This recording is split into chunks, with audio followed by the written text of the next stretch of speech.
Since the hands of the Hamdeen have been stained with the blood of the Arab people and the constant association of their name with any act of terrorism in the world.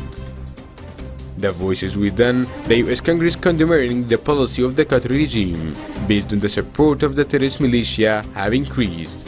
Congressman Rand Paul demanded the rejection of the sale of offensive weapons to Qatar in the Middle East because of its links with the terrorist group that were exposed by documents.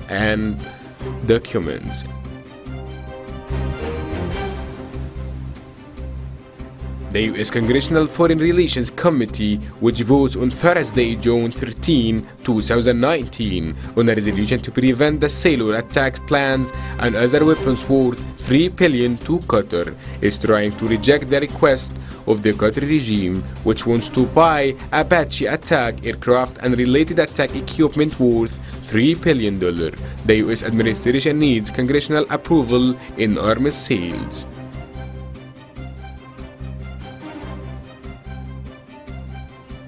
Elena Ross Leitin, head of the Middle East and North Africa Subcommittee of the US Congress, confirmed that there was intelligence that Qatar was involved in supporting terrorist groups in the Middle East, such as Hamas and al-Qa'ida, and the idea of the Qatar was hosting terrorists from Washington, Afghanistan, and the Brotherhood was no longer acceptable to the current US administration.